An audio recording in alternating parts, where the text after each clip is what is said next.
All right, guys, this is take two. I just recorded this and it didn't record my sound. So we'll see how this one goes. All right. Per the votes from all my readers, everybody kind of more wanted to see me discussing in a video. So I love this is called a Loom recording. It's a Chromecast extension. I can share my screen because I really want to share some links, share a presentation, the bullet points. And then, of course, I want to mainly have a discussion. If I did this in an article, it would be huge. It would take forever to read. Anyways, all right, presentation is practical thoughts from our Disney World reopening trip. This is going to be more subjective. Disney website has done a great job. News websites are doing a great job of keeping updates with what's going on at the parks, the objective stuff, the policies, what's open, what's not, what's happening at resorts, et cetera, everything like that. So if you guys know me, everything I do is more subjective and a strategic and kind of analysis, thoughts and tips about Disney. And that's going to be the same here. I'm not going to rehash out anything super objective that you can find on the website. I really wanted to go in depth with our experience, my take on what Disney is looking like after the reopening, and gear it towards you guys to help you think through what kind of tips, what kind of thoughts, and help you kind of work out any kinks you might have in planning and trying to make decisions right now. Okay. All right. This is me. I'm Allie. I run Wish Upon a Planner. Most of you probably know me if you're watching this. But what we do is I run my website. I am not a traditional blogger by any means. I'm not writing all the time. I am way too lazy to keep up with writing. I love videos. I love doing a mix of content. But my biggest thing is products and my community. There's great bloggers that are already doing the basics of Disney. You can find so much info on the Disney website. So what I focus on is my guides, where I get to go really in depth on strategies, the Insider's Guide, which used to be known as Line Hacks, which I changed a little bit. That was 2 years ago when I started the business. I do some planning blueprints, tips. I do quizzes. I occasionally do updates on the blog, but mainly I focus on my community here with my guides. I have a VIP Facebook group for that. And then I also launched a Patreon in the wake of this weird times for small business travel. It's hard right now. So I've always kind of wanted a membership model. I love focusing on a smaller community and really getting to know my people and giving them really good information versus the traditional blogger or vlogger where it's all about how much you can push out, keep up with all the news, keep up with all the headlines, focus on making money through ads. It's just not a model that works for me. People are already doing it really successfully. There doesn't need to be another Disney blogger doing all the news and stuff. So I love this is what works for me. You are more than welcome to come join. I would love any kind of support right now and meeting any new people. My Patreon really just starts at $4 a month. Try to keep it super easy. You can get in and out anytime you want. You're not committing to anything. And then of course the Insider's Guide and the VIP group is where I show up the most. You can buy that right here. Okay. So I'll go through all the links after this. All right. But that's a little bit about me. You can also, of course, find me on Instagram. And just a note, I just did the story highlights for my trip, day 1, 2, 3, 4, 5, 6, 7. So if you're really wanting kind of my trip reports or detailed, I do a lot of stuff on my Instagram. This is my personal and business. I just put it all together. I'm really just an entrepreneur that's staying at home, working at my office when I'm not at my big office, which is Disney World. All right. So everything is on here. Find me there. All right. So that's it. And I'll include some links. All right. So about our trip, my thought summary. We were at the parks. We were in Orlando July 4th through July 25th. And we were at the parks the 18th through the 25th. So that was 8 days, about a week or so after they opened. We stayed at Pop Century and Beach Club. We actually were planning on staying at Pop Century the entire week. But if you know anything about DVC points and rentals right now, they are stupid cheap. It was amazing. There's some amazing deals. We got Beach Club for the week. I think it was 6 nights total for just a little over $1,100. So we switched to Beach Club, and it was fantastic. So Pop Century was a lot busier than Beach Club Villas. Beach Club Villas are only open to DVC right now, so a lot sleepier over there. Pop was pretty crowded, but definitely not as crowded as it would have been pre-pandemic times. Also note, we stayed in a Vrbo for the first time ever near Disney for 2 weeks before the trip, and it was absolutely fantastic.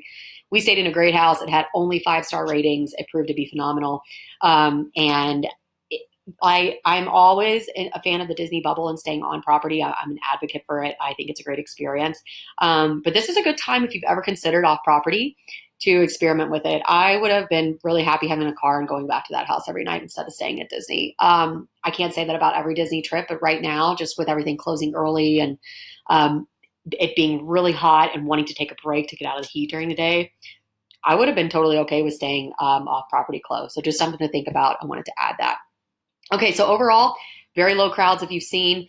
Overall, it's a good trip. If you're watching this, you probably already know that crowds are very low, as in like, almost like post 9/11 or like I think I read in Carly's post today about Lynn from Touring Plans saying the crowds are as if there was just a hurricane that passed through and another one is on the way, and that's completely true. A lot of parks, particularly Epcot on the weekdays, was even slower than an after hours event if you've done that. So it was low crowds. On a sip water too. Overall, a good trip. I want to say that we do this for work. So while we love Disney, and this is a great job, I do like it more than my old nursing job, and I never want to do anything else again in my life. I have an amazing job. It is business, and we are there to observe what's going on at the parks, analyze, strategize, all this, and report good information and accurate information back to you. We are usually not at Disney because we love it so much. We're addicted. We want to go. We got all the ears. Our house is decorated Disney.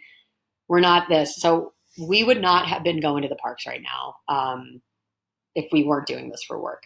So to me, it's important that I show up. It's important to try to get business out of the red again. But at the same time, I have a duty to my customers. If you know me, you know I give the good, the bad, the ugly. I give everything about Disney, and I am not scared to talk about anything. So I like to go and get my take because I don't think it's all sunshine and rainbows right now. Disney never is 100% that. It's an expensive trip. You're making a huge investment. And right now is even weirder to try to decide what you're going to do. So it's my job to go see what's happening and give you some advice and plant some seeds in your head of like, okay, what do I want it to look like if I'm going to go back, when, et cetera. So that's my job. We did not go just because we're theme park happy and we wanted to be there. We're pretty safety cautious, and we both have science backgrounds. My sister and I, she went with me. And so we take this whole thing seriously. So just know that that's where my head's kind of at as far as my perspective. So overall, Disney did pretty well with COVID-related safety, particularly parks and attractions, but people didn't do well. So by that, I mean social distancing was the biggest issue outside of the theme parks we found. It wasn't a problem in theme parks. They did a great job, phenomenal with the queues as far as the stickers, and people for the most part paying attention to them, and cast members reminding you to stay back, put on your mask, etc. So the parks were really good. Once outside of the parks or on sidewalks or anywhere you queued that wasn't a ride and didn't have stickers. So let's say you're waiting in line to check in at the boathouse at Disney Springs or Chef Mickey's, where I hit a total disaster that day. Or you're waiting in line to queue at the Skyliner Hub at Caribbean Beach to go to Hollywood Studios. Those were like micro disasters. People just aren't being mindful. Sometimes the cast members aren't set up the way they are at rides to be around telling people what to do. So just keep that in mind. Otherwise, the parks, we felt pretty comfortable at the parks. If anything, it was the restaurants we felt least comfortable at. Okay. So then I say shops were disasters, like Main Street Emporium. Oh my gosh, it's a train wreck. They say they're limiting the number of people that go in there. It was a mess. So just be careful if you're going to shop. We did most of our shopping at our resort at night because I love the resort gift shops. They're slower. They're less crazy. They have a lot of the same stuff in the theme parks. And then they usually have their own cute resort themed stuff. So I did most of my shopping there. But if you're going to shop, if that's a big thing to you, just try to do it at off hours and just be careful. Transportation was surprisingly good this trip. I figured Disney was going to, because if you know Disney and you know buses, you know the Disney bus situation. So I was shocked to see that we never waited more than 10 or 15 minutes for a bus. And most of the time it wasn't even that. There were multiple times at Disney Springs at Beach Club where a bus was ready for us to go. So that was fantastic. Skyliner, we used it a ton this trip between Pop Century and being at Beach Club Villas, which is right by the International Gateway Epcot Skyliner. Skyliner is fantastic, and you have the whole cabin to yourself. So we had no issues with transportation. It was great. We also dined and snacked very well, despite many places being closed. So a lot of people are worried more about the dining and the closures. We're experts at this. So any of my readers and followers will tell you I unintentionally kind of focus on food outside of strategy at Disney. And I know my Disney. I've eaten at almost every restaurant. I've eaten almost every snack, and I'm everything Disney food, and I am a food snob. So we ate really well. It is definitely possible to do that, especially with Taste of Epcot food and wine. There's a few snacks and stuff that are missing. You're not going to get your Cheshire Cat tail, but you can still get your Dole Whip. So is what it is there. And then I say screen share. So I want to show you guys when I took questions for this presentation, the most frequent question I received was what restaurants are open and what's not, and what's indoor dining and what's not. So I want to show you guys this. If you go to Disney World, they have everything you need to know on this page, okay? It just isn't very clear. So if you go here and hit learn more, you're going to be taken to this page. This is fantastic. The experience updates page. It is a giant guide, basically, everything you need to know. So here's all the safety issues, etc. You go down here and it says your guide to updated experience. You guys, if you open any of these tabs, you're going to get so much information. The resorts is fantastic. Annual pass holders get to know everything, and it's just laid out great. So if we go to dining, I'm going to hit this and open it up over here. And I have this favorited. So even on Chrome on my phone, if I just type in RES for restaurants, it pops up, and I was on this multiple times a day at Disney during our trip and before and after, and I still am. I stalk everything Disney food all the time. So it tells you all about reservations, hotels, Disney Springs, dining plans are done, booking windows, mobile ordering, cashless, et cetera, what's open. But then you go down here and it says available dining experiences. This is kept up to date for the most part. So this opens up. It doesn't even take you to a new page. You just put read more, and it shows you everything that's open. Okay. And then you hit the resorts and the same thing. So this is all you need to go to and know for what's open and what's not. And then of course you click them. All the menus are up to date and the hours. Okay. So, and everything's a little wonky. So, but you can get everything you need from here. Okay. So that's a great website. All right. Safety and masks. So surprisingly, I thought people were going to ask more about, most people ask me about strategy, food, et cetera, but the most frequent questions I got were masks. So for me, they weren't horrible. Test them out at home is my biggest thing. But I did not find that masks got hot or hotter or worse throughout the day, with the exception of one that I'm going to talk about. But they weren't that bad. It was hot because it's freaking Central Florida in July, and it was hot. But the mask didn't feel hotter or more miserable as the day went on, except for the blue medical one. I'll get to that. So we preferred our poly spandex or cloth one. So you'll see this one with the consistent same fabric on the ear loops. This is my favorite. You cannot buy it. Sorry, I don't have a link. It's my husband's company. But if you search poly spandex blend mask on Amazon, you'll find stuff just like this if you want to go for it. But this was my favorite. It's like soft spandexy. It's like how I like my clothes, and so it was just super comfortable. Even the black color I was worried about with the sun did not bother me. So I wore this almost every day. You can see this cloth mask over here. My sister wore that every day. A lovely reader sent them for us, and it's that more cotton sewing type of fabric. So it gave her a lot of room, and then she actually said it was very comfortable and secure. So we liked those. This is a cooling rag mask. It looks really neat, but unfortunately they're not allowing these anymore. And it's too breathable. If you hate wearing a mask, it's probably the one you're going to want to wear because you put your hand in front and you can feel your breath coming through. But if you're going to wear a mask, don't get COVID. Wear a mask that works, right? So this was like, I call it my sports bra mask. I would occasionally, like if I was wearing this blue one and I was sweaty and itchy, I would take this off and wear this one on like the walk home from Hollywood Studios back to Boardwalk or Beach Club where like no one is. So I wasn't too worried about it. I use it as like a covering more than a mask. And then the blue disposable ones. I saw a lot of people that liked these and were talking about these the week before we went. I did not like these. These were the one things I complained about. And the one mask that I was like, I can't wait to take this off when I get home.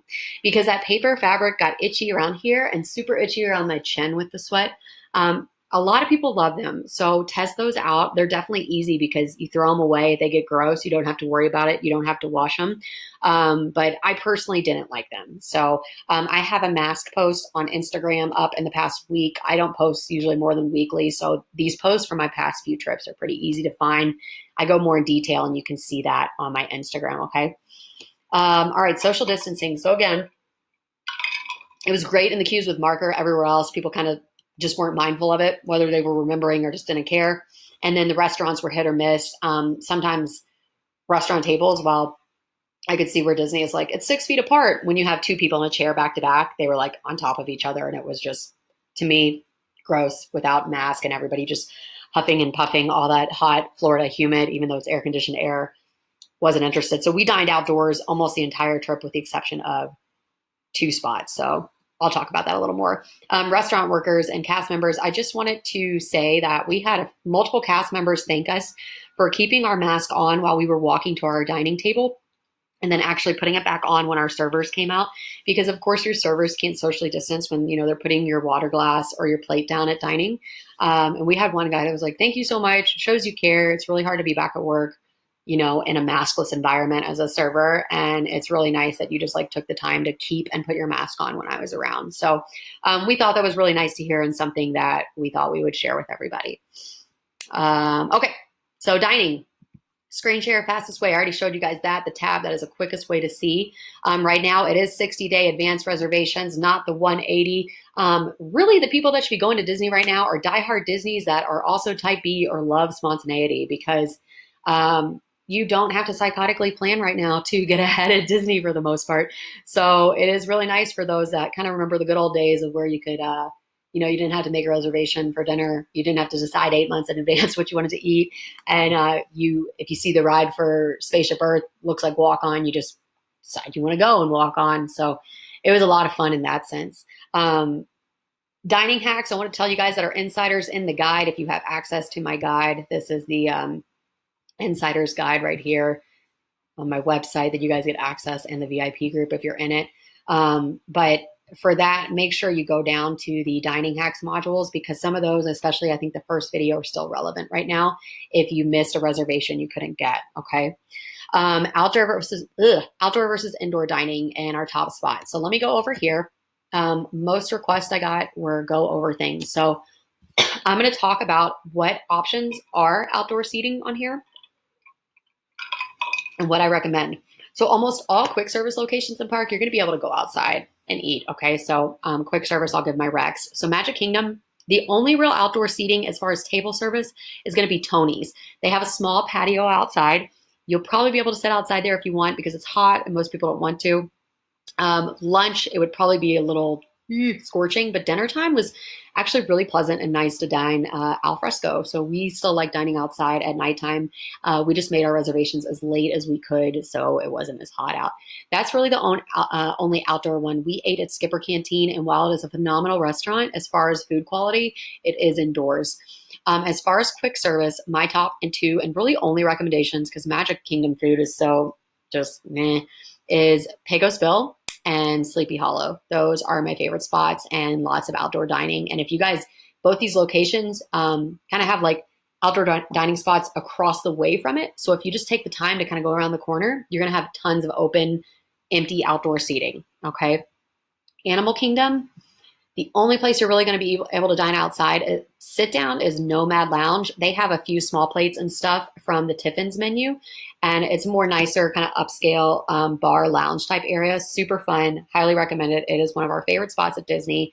Even if you have kids, it's still super fun because the character parades come through on the river too, and kids always seem to enjoy it, and it's just super relaxing. But otherwise, Yak and Yeti, Tiffin's, and Rainforest are all going to be indoor dining. Animal Kingdom, we always like to go to Disney Springs or back to our resort that night if we want sit-down dining. As far as quick service, I always recommend Flame Tree and Satuli. Both of these will have plenty of outdoor dining and good options. All right, as far as Hollywood Studios, unfortunately, almost every restaurant in here is that's sit-down is going to be indoor-only dining, such as 50s Primetime and Sci-Fi. They are both going to be indoor. As far as outdoor quick service, I recommend Backlot Express or Docking Bay 7. Those are my top quick service picks for what's open anyways. Plenty of outdoor seating. Hollywood Studios, if you want to dine outside, really fun to go resort hop. I would say go over and sit outside at like Topolino's Terrace, at Caribbean Beach, Banana Cabana by the pool area, or like somewhere you can take the Skyliner to, and go dine at like a resort if you're looking to outdoor dine.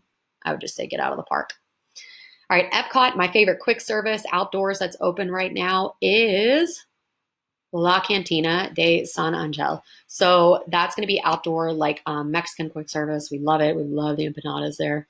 Otherwise, the food and wine and taste of Epcot booths are going to be all over World Showcase and part of the Future World for the foreseeable rest of 2020 up until the fall. My guess is they won't close until November. They don't have a specific date yet, but that is my educated guess. And they're already planning on opening more too, as long as crowds increase. So most people are going to want to eat and drink around the world and at the taste of Epcot. But the La Cantina or the new Regal Eagle Smokehouse has a lot of outdoor dining as well. And that is a fun one, and it's new. So always fun to try something new if you're returning to Disney. And most people that are going back to Disney right now are repeat guests. As far as outdoor dining for sit down, I recommend Rose and Crown Dining Room. I believe they actually have more outdoor tables than they do indoor, if I'm correct. And it's great, beautiful waterfront, fantastic menu, fun service, and great drink list. And then Spice Road Table. That's going to be more, I don't want to talk about Spice Road Table. I wouldn't say it's more adult. It is a beautiful waterfront. It's going to be more of a more food experience than it is total experience. I would say go Rose and Crown if you like more themed dining and that Disney feel. Spice Road is excellent, but it's going to be like, they have a great wine list. So if you love wine, Spice Road's a good choice. But that's my two recommendations, both very good. I'd probably pick Rose and Crown first if I hadn't been there, and then Spice Road Table. All right. And then, so I guess that's it for the parks. I will go over resorts very quickly. All right, outdoor, my top recommendations. Geyser Point at Wilderness Lodge is incredible. I always recommend it. Boardwalk Pizza Window is very popular. And I mean, Boardwalk is like not that busy at all. So to get a pizza and just sit outside on that beautiful area was actually, we had a great evening doing that. You can bring your own food and drinks or buy some there. Banana Cabana is opening at Caribbean Beach. It's July 30th today. I think Caribbean Beach opened yesterday. That's a fun one with a really good menu. It's like they're kind of bigger pool bar, so might not be worth it to like resort hop there, but it is fun if you're staying at Caribbean Beach or on a Skyliner one. I like to hop over to Banana Cabana, and they have really fun like tropical vacation-y drinks. You can get all kinds of like frozen sugary rum treats and stuff like that. So that's a fun one. Really cool pool area for the kids too. All right, nothing here outdoors. Of course, Fort Wilderness, I think the Crockett's Tavern is like their lounge, and that is going to be outdoors. And of course, any quick service, you're going to be able to walk outside. Kona, all these are indoors. So that's really it as far as that. All right, so we'll go back to that, but hopefully that gives you guys a good idea of what you can do indoors at, especially the parks and the few places that, those are my top recommendations too. That I went over. Okay, so another thing is resort hopping. People want to know, okay, well, can I go to another resort for quick service? Can I go to a lounge like Enchanted Rose at Grand Floridian? It doesn't require a reservation. Are they going to ask me? So if you're coming on Disney Transport, you can go to any resort. If you're coming on a Disney bus, boat, whatever, they're not going to stop you and say, are you staying here? The issue is if you're coming in Uber or your own vehicle through the gates. And I discussed this in a blog post here, how to visit a Disney resort without a dining reservation. So just check that out if you're driving your own vehicle or coming in rideshare and you want to resort hop, okay? It'll give you everything you need to know there. All right, mobile ordering in the parks, super easy. So just know that for all quick service restaurants right now that have mobile order in place, you are required to use mobile order. So you cannot just walk in quick service, get a glass of ice water, or look at menus. You're going to have to get on your phone. You can do this all in the app. Right now at home, you could pull up the app and act as if you're about to place a mobile order in the parks. Obviously, just don't pay for it, but you can play around, see what's going on, see what the menus and stuff and the process looks like up until the end.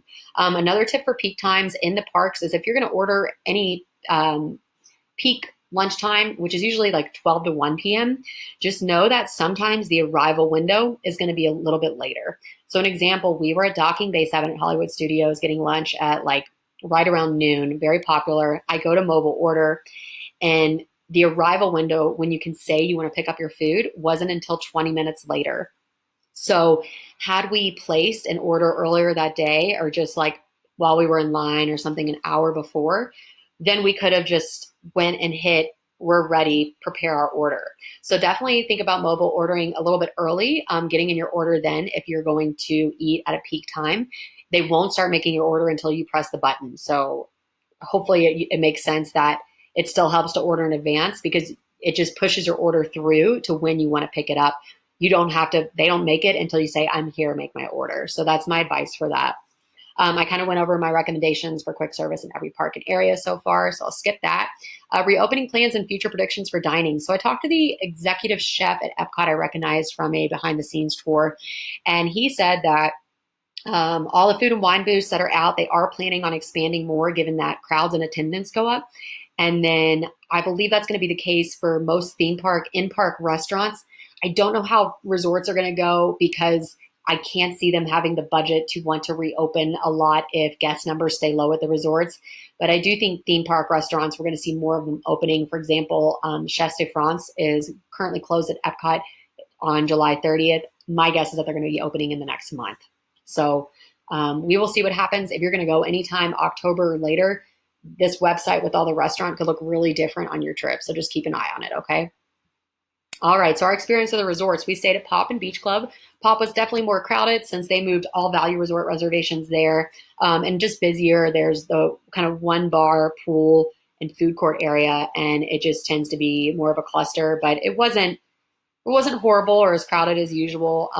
Some social distancing issues, not majorly. We only stayed one night, so I didn't get to observe the pools that well at Pop, but I will say that Beach Club was sort of a ghost town. They only had the villas open, so it was mainly DVC members coming back. But it was very quiet. We used the pools almost every day at Beach Club, and never were there more than 5 other families or parties at a time. So lifeguards never had to say anything. There weren't any issues. Everyone was really good about spreading out and keeping their distance. So the pools were excellent. We had a lot of fun at the pools still. They're still playing trivia and doing stuff like that in the pools. With the recreation stuff, you're not going to find things like bike rentals, the little sea racer boats and marinas and stuff open right now. But the pools were great. We loved it. Food situation at resorts. So one thing to know, I am like a psycho foodie. I am like, I want to eat. I want this. I'm craving this. I want to do this. Like, I'm not a person that's like, oh, okay, well, that's not open, or I couldn't get what I wanted on the menu. Better luck tomorrow. I'm like, I will find it. So if you were like me, know that a lot of the parks are closing early. And if you don't have a dining reservation, you might not be able to get in. And a lot of food at resorts, there's only maybe 1 or 2 options open. Some are requiring reservations. So there might only be 1 or very little options to get something without a reservation, or like on the fly, if that makes sense. And a lot of these places are closing early, like as early as 9 p.m. So if you're coming back from Hollywood Studios and you're leaving Hollywood Studios at 8:30 and you're like, man, we're hungry, make sure you kind of have a plan the day before, like, or the morning of. Look at what times are kind of what's open around your resort or what you might be crossing on the way home. For example, one day we really wanted chicken fingers. They didn't have them at Beach Club where we were staying, but they had them at Riviera. So we mobile ordered. We took the Skyliner over there. So just know that you might have to bounce around for food, and just kind of keep an eye on the times more than anything, and what the food situation as far as reservations or walk up is requiring, because there were definitely some nights where it was just kind of hard to find what we wanted if we were being spontaneous about our eating for the day. All right, Magical Express is running. I had the entire Magical Express to myself. I flew out on Saturday night, which is one of the slowest days to fly, and I didn't leave until 6 o'clock at night. My flight was at 9. So I had the whole bus to myself, which was fantastic. I've heard on the bus they do a decent job with social distancing, and people are supposed to keep their mask on. One of my friends did get put on a Mears shuttle, and she said it was not well social distance. It was quite full. I asked the front desk about this. If you're not comfortable with that, they said you can, if they were to put you in that situation, request a taxi if you're not comfortable from the bellhop. So just want to throw that out there if you're somebody that's like there's a shuttle, there's 4 rows, and there's 3 other families. You could ask Disney about that. So just be prepared. But for the most part, cast members told me it is the big Magical Express buses running, and it's very few people right now. All right, transportation, kind of discussed this. We really didn't have any problems. We love the Skyliner. The buses were great. Didn't have any problems with the resorts. We never waited more than 10 minutes for a bus at Beach Club. So we were very happy with that. I did discuss resort hopping, and you can look at the post again here if you're going to want to resort hop and not using Disney transportation, okay?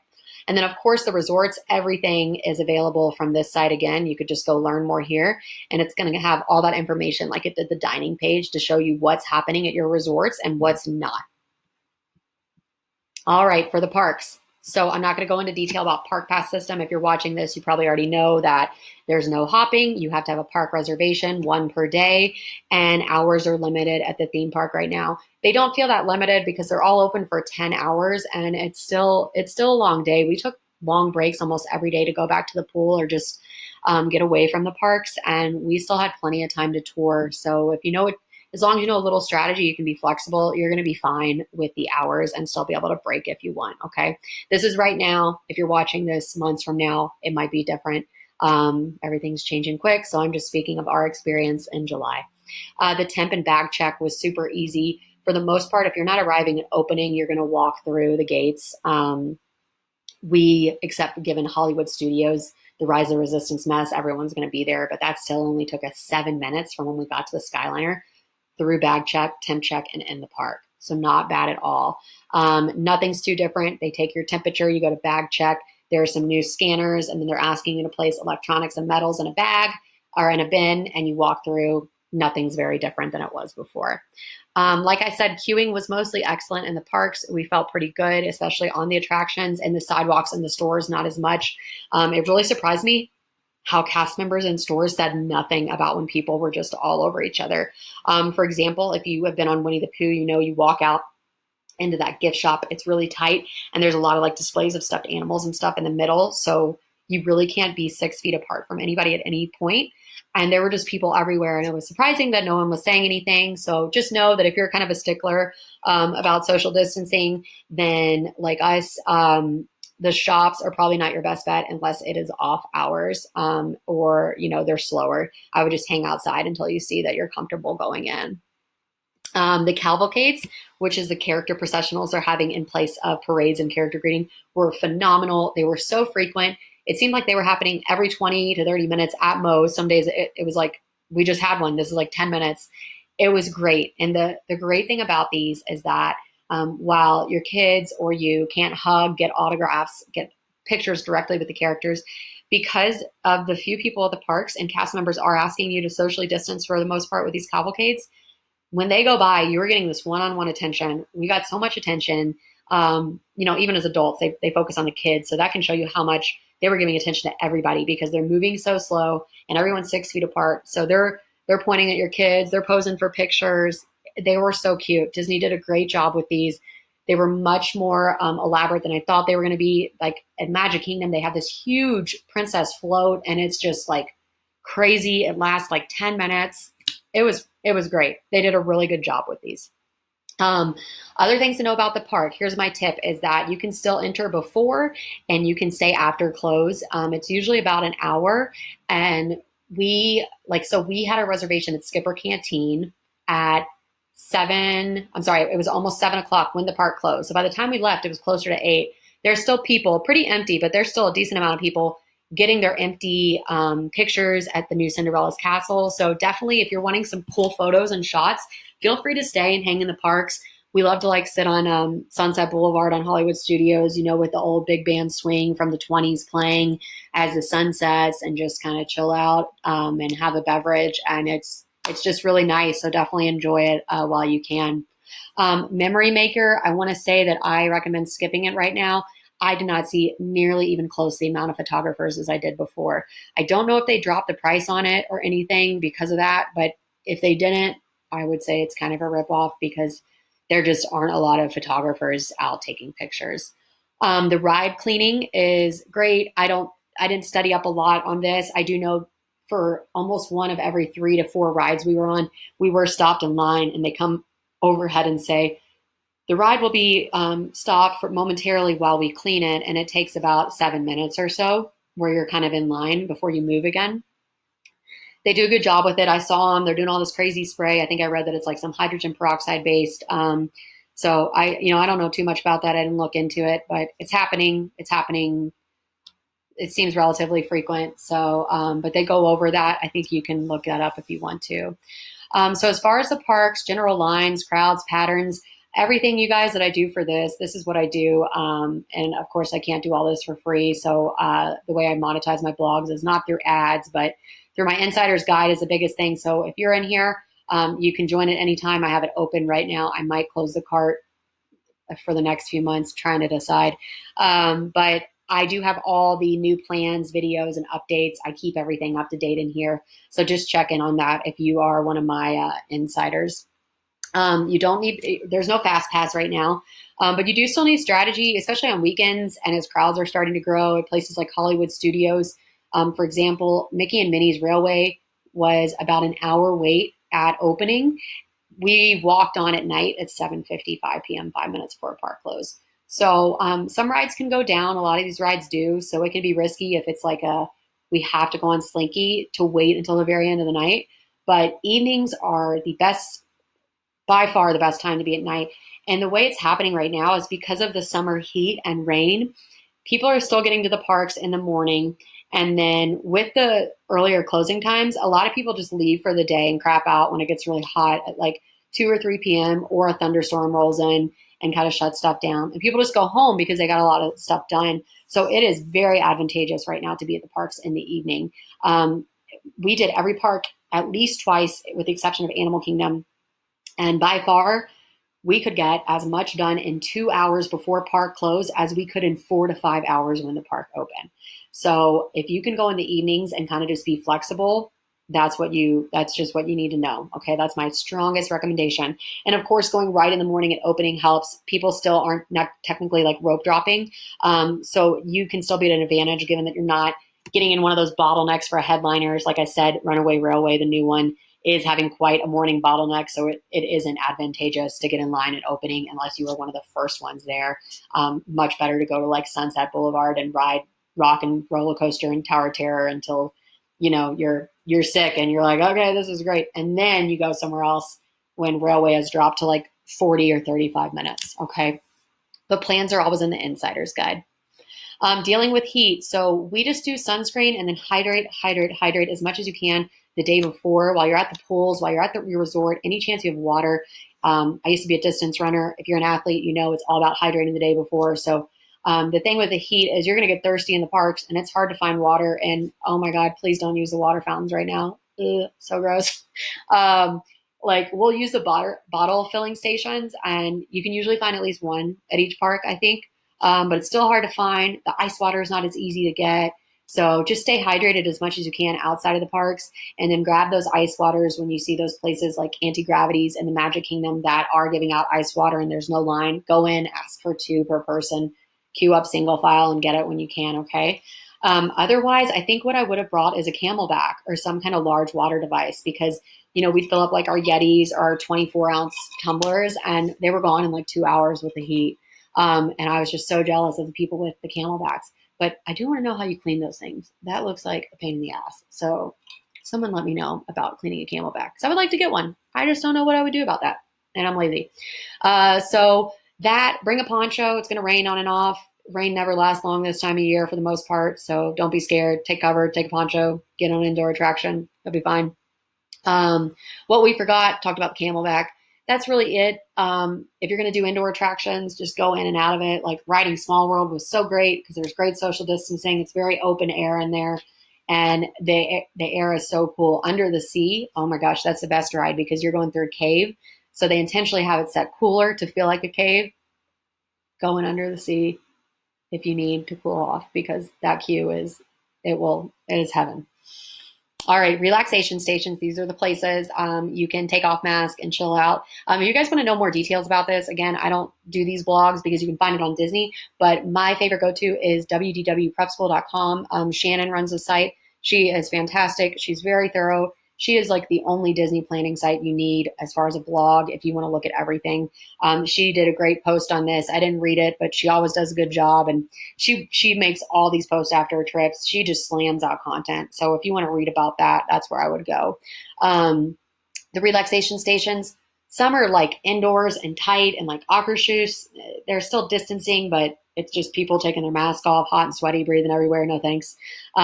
Then there's great ones like Tomorrowland Terrace where it's wide open. So it's really like not an area that people even know is there unless you are a regular and you know about Tomorrowland Terrace.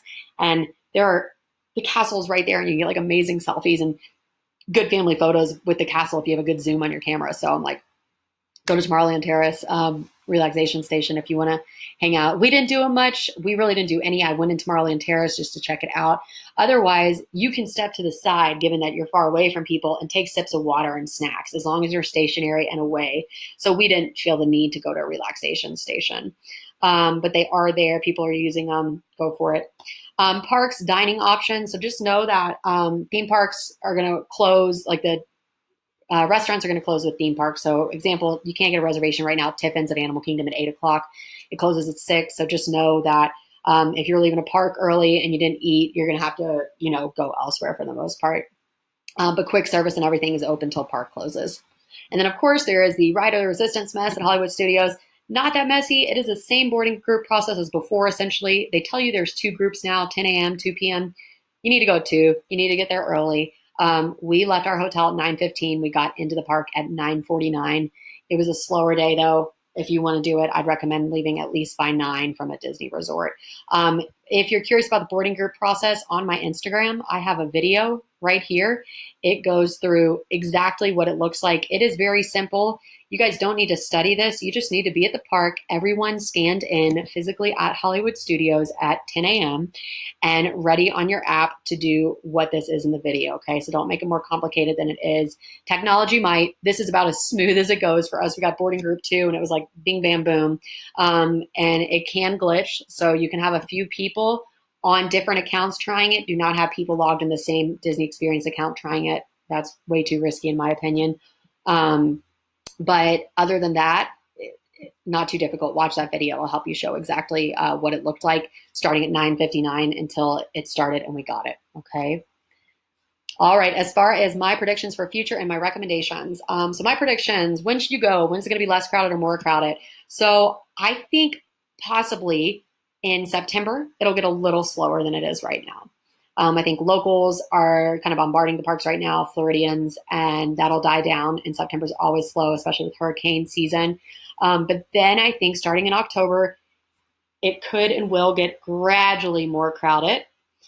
That is if any more crazy stuff doesn't happen with the pandemic or it gets worse, which very well could happen in the fall. So I don't know. This is hard to predict.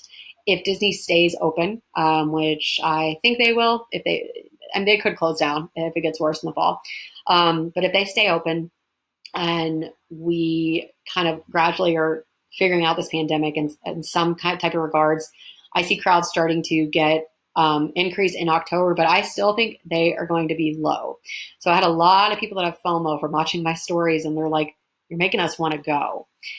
Here's my thing. I think Disney might deeply discount resorts and things like that, even packages for the end of this year and the beginning of 2021. Educated guess. I don't know if it'll happen. It very well could not. I wouldn't be surprised though.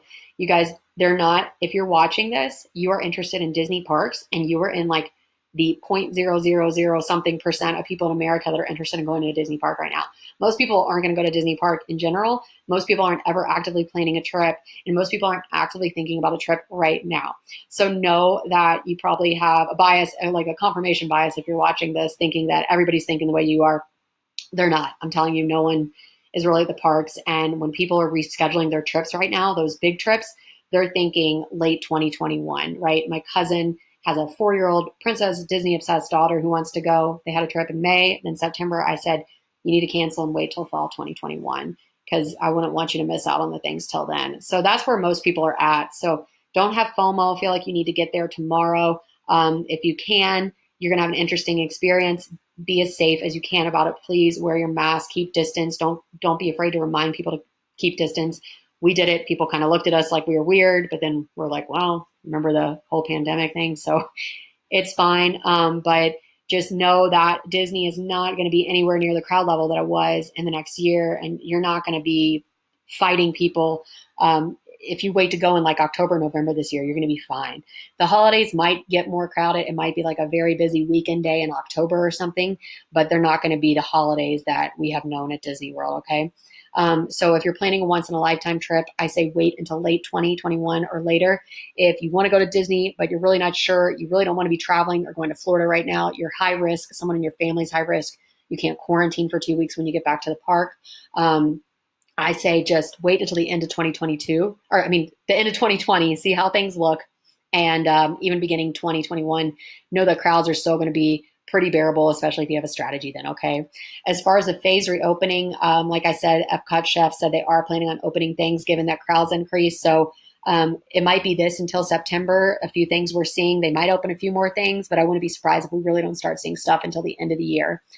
All right, recommendations. So dealing with heat, I kind of talked about that. I have an Amazon post. I have my best top 7 items for heat, dealing with heat and sun in Disney. I have some recs for saving on money and lodging and stuff. I'm going to put all these links below. On versus off property, I talked to you guys about if you are thinking about off, I say go for it. I don't think you're going to miss out a lot right now. I say try it. Or do a split stay, say off, and then just stay a few nights at Disney. I'm going to put all my links below, and then all the websites you need to keep an eye on. I showed you mine, and it's really just the big DisneyWorld.com. Like I said, as far as blogs, I can't recommend Shannon at WDW Prep School enough. She's very thorough. She just got back from Disney. She goes again, and she just, like I said, she pushes out so much content. So you could just get on her website and know everything. A lot of other websites, I just don't love Disney website. They're very clickbaity. They tell you you need to, click here as soon as they change the freaking thread color of something in a t-shirt, and it's just not necessary. So, and there's a lot of fake news out there too. So just, be mindful of what you're reading. Okay. So in summary, should you go sooner or later? My best advice, kind of already gave it to you.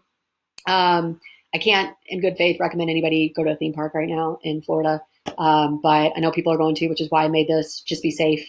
Let me know if you have questions on this post. Feel free to ask them. Our next trip is in 6 weeks at the September 12th, I believe I'm going. So I will be there again for a week. And if you guys know, I am on my stories all the time. I live on my stories while I'm at Disney, and I document. I'm basically like this live reporter there. When I'm at Disney, I'm really working, not playing. It's fun, but I've done everything. So I'm for the most part good. I do this for you guys. So, and then here are my story highlights from this trip every day again, if you want to see them. Okay. And then of course, I love people. People are so nice. Everybody's like small travel business. You guys got it really bad, and people always ask to support. The best way to either follow along, support, and just follow me in general, join the community if you haven't. I launched a Patreon in July. It has been excellent. You can join for just $4 a month. You can join and quit anytime. Don't feel like you're wrapped into anything. I do not like to try to keep people in the subscription model forever. You can stop anytime you want. But I do weekly content in here. I do a podcast. I do a detailed trip report, pictures, tip sheets, live streams, things like that. There are multiple tiers you can join to work with me, but $4 is the basic one, and it really gets you a ton. These are just for like my big fans, my diehard Disney and my diehard Ally fans. Love you guys. I kind of want to work with me more one-on-one, but this gets you a lot. And then of course there's the Insider's Guide you can find on my webpage. Join that to get access to all my plans, videos, and tips as far as park strategy, resort strategy, and food strategy. It's all in there. And then of course, just follow me on Instagram. I kind of live my goofy life on Instagram when I'm not at the parks. But so if you just only want Disney stuff, you don't have to follow until September when I'm back. But that is it, guys. If you have questions, feel free to comment on the post. Ask me in the VIP group. If you can try not to DM me or email comments, just because people tend to have the same questions with this stuff. And it helps to have a thread so people can just look through that to get information. But that's it. If you're going to Disney, please, please, please be safe. Be mindful and enjoy for what it is. Have fun. And if you are on the fence or hesitant, you're going to be fine. Crowds are going to be low for a while. They might even release some really deep discounts next year. You're not going to miss out. Disney's going to be, there's always going to be strategy to get you in and out of the lines, to get you in and around crowds. I will take care of you. So don't, if you're having FOMO, but you can't quarantine or you just don't really want to be in Florida or traveling right now, no worries. Disney's not going to be the crowds and what it was for quite some time. So there's, no need to worry. You're going to have a good trip whenever it is you get to go. But that's it, guys. All right. Thank you so much if you've stayed the whole time, and I will see you guys soon. Bye.